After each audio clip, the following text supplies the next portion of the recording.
Hey everybody, it's Mike with the debrief from today's lunchtime discussion on emotional well-being. Great turnout today, great group, great discussion. I will not do it justice in this brief sort of recap. We're focusing on emotional intelligence, emotional IQ, and how that, the higher we can have of each, the better our well-being is. And the particular focus today was on learning to recognize negative emotions and learning to control our responses to negative things that happen to us in the construct of what's important now. And what's important now to our health isn't sort of getting revenge, the tit for tat, but it's responding appropriately in a healthy fashion, in a civil fashion.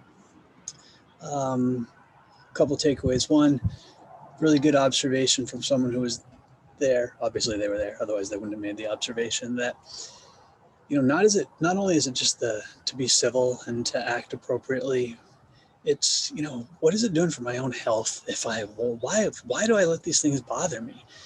Why do I go there? It's not worth it for me. I'm just going to do what I'm going to do, and if other people treat me poorly, then other people treat me poorly.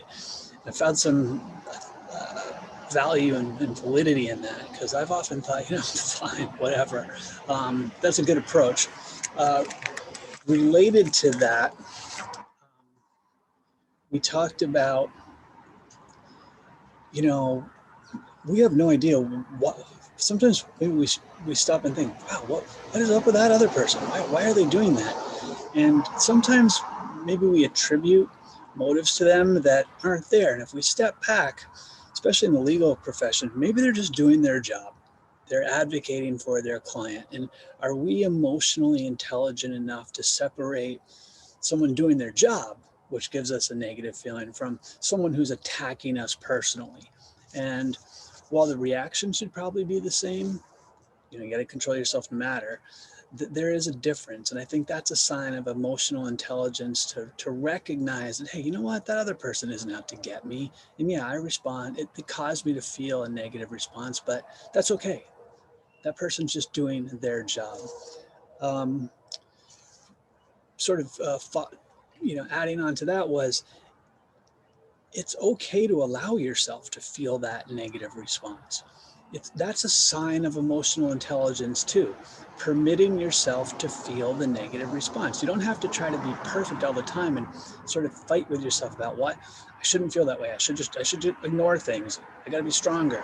No, emotional intelligence includes understanding that negative things are going to happen to us.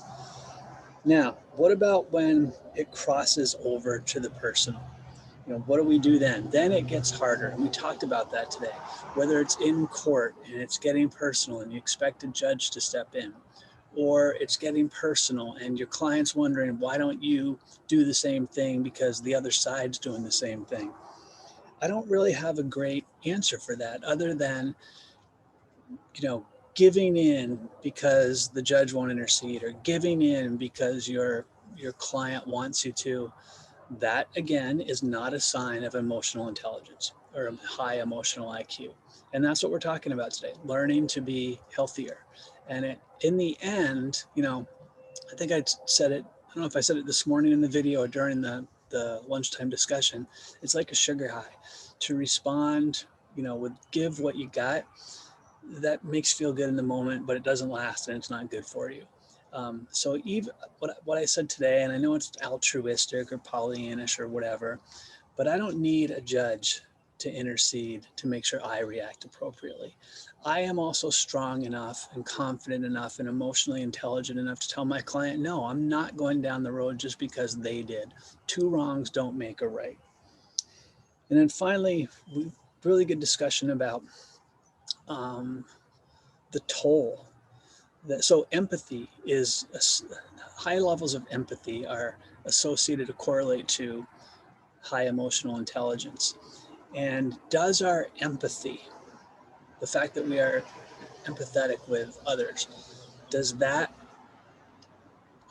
impact in a negative way our wellness? And it might, but again, that's okay. It's okay to understand. We're allowed to have. It's okay for negative things to happen to us. We have to then respond from there. So first understand that, yeah, it is going to wear on you. And it wears on you in many ways, as you all know, but here's one we talked about today. It's almost like secondary trauma, post PTSD, where we as lawyers often are handling other people's problems for them. You do that over and over and over again, and they all add up and they wear on us. And, they just get us down and cause us to feel bad. It's okay.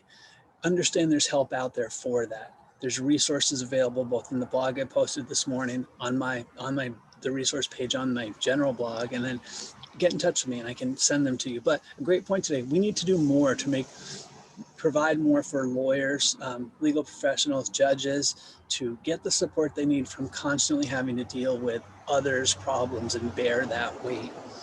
And then finally on that, when things wear on you, you're getting down because you've been empathetic, because you've been looking out for others, and you feel like you're just not getting anything done, you're not making a difference, you are often, you are. But more importantly, don't confuse the outcome of, say, a court case or a client's matter with whether or not you did your job and whether you did it well. Because the outcome often is something you can't control. All you can control is what you put into it. And if you've done everything you could for that client or for whoever you're looking out for in your personal life, and the outcome just isn't what you had hoped for or what they had hoped for, yeah, I get it. It can weigh on us, but it's not on us. And I think that getting to that point or at least accepting that, understanding, permitting yourself to be satisfied with the process and not so outcome oriented, that's a sign of emotional intelligence as well. So it was a great talk today. This was a very, very poor recap of it. I wish I would have recorded it, but I didn't. So thanks to everybody who participated this week, whether it's watching just 1 second of one of these videos or joining all the calls, reading the blog posts. It was very, very informative, and I hope it continues the conversation we're having about well-being in the legal profession. Look to the blog. I'd like to continue these sort of noontime or early in the morning or sometimes after work, just discussions where we get together and maybe once a week and just throw out a topic sort of related to wellness and chat, share thoughts and share insights. I found it valuable. I think others did too, and I'd like to continue it. So thanks again. Have a great weekend.